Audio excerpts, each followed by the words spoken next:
Nice. I think maybe like a while back, maybe you said something in one of the videos about Lord of the Rings, and I was like, oh, Lord of the Rings nerd. Okay, cool. I feel like that we would be friends in that way.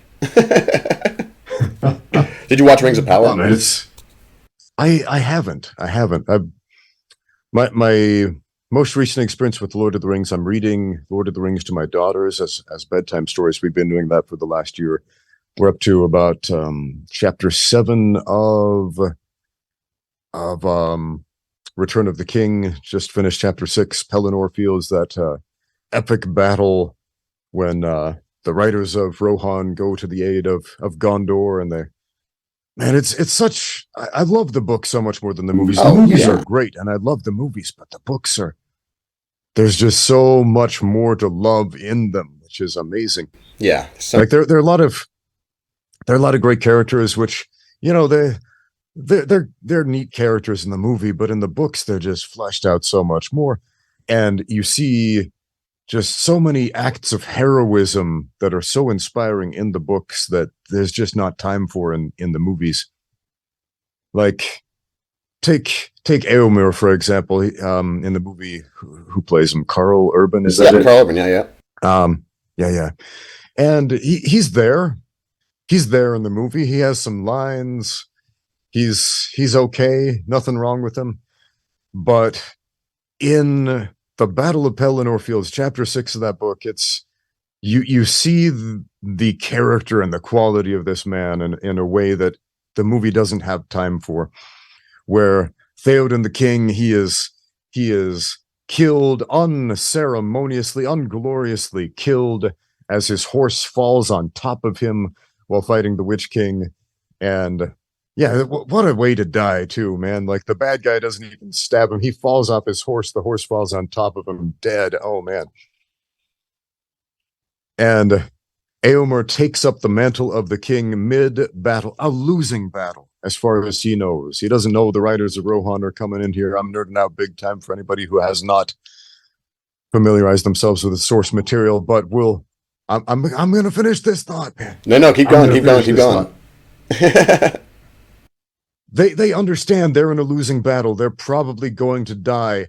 Everything that they do from this point on is going to be futile. And what does he do? He picks up the mantle of the king and he calls out to his troops. He sings. He sings in the loudest voice possible to what is the line? To ruin, to I don't remember the line, but it's glorious. It's glorious. And as I'm reading it out loud to my daughter this night, it brings a tear to my eye, man. When you can just start crying reading a text off of a page, you know it's well written. And he sings this song inspiring his men as they're charging into battle.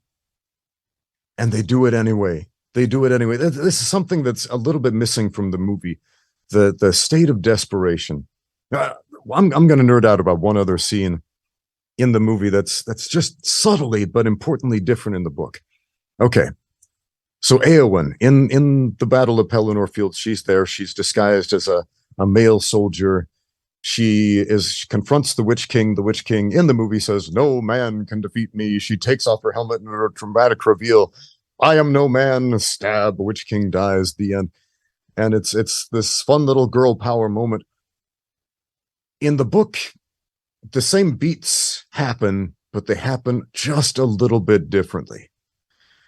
The book emphasizes the fact that Eowyn understands she is going to die. She has no chance against the Witch King. And this is portrayed as an extreme act of self-sacrifice. Her only goal at this moment is to stop the Witch King's fell beast from devouring King Theoden. Because she wants to save the dignity of this man that she reveres as her father figure, right? Yeah. And she understands she is going to die in the process.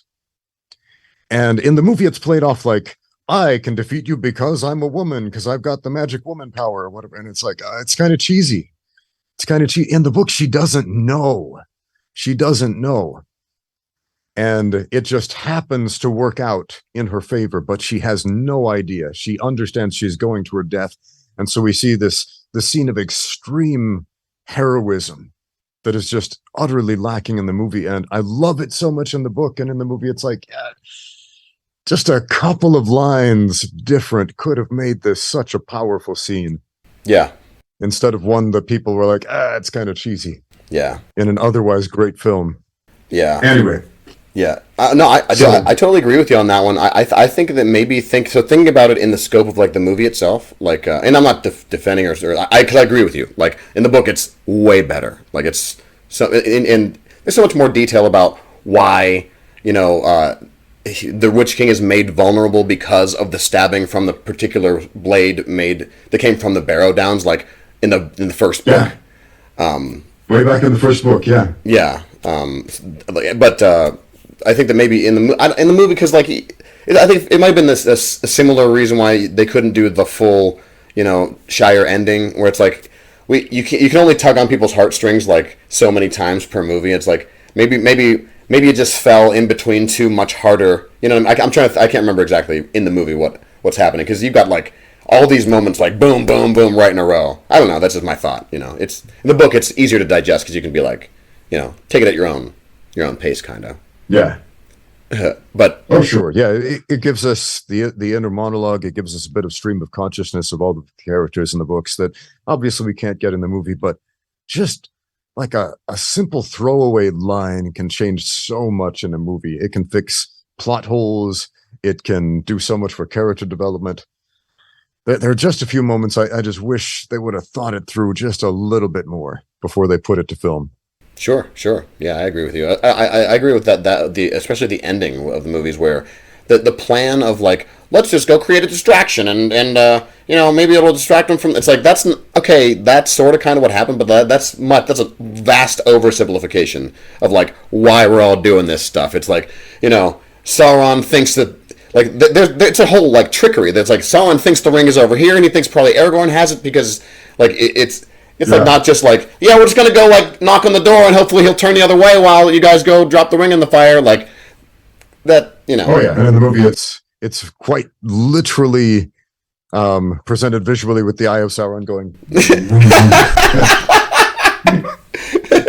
Let's look over here. Yeah. Oh, he's not there. Yeah, he's looking over there. Yeah, we got like. Yeah, that little bits like that where it's like I think that maybe it's just for the purposes of the audience. I get it, like not everyone's gonna nerd out as hard as we are right now, but you're right. Some of that stuff is just like, come on, you didn't have to do all that. Yeah. At the same time, I think Hollywood needs to put a little more faith in the nerds sometimes, because I mean, how many people are there out there who have viewing parties of the extended editions of Lord of the Rings, and they just love that stuff and eat it up? And if they made 3 additional hours of content, they would pay for it. Man, I mean, there is a demand for that sort of thing. Yeah, there is. How much of the demand? I don't know if it's enough to justify hundreds of millions of dollars put into additional feature films, but there is a certain demand for it. Yeah.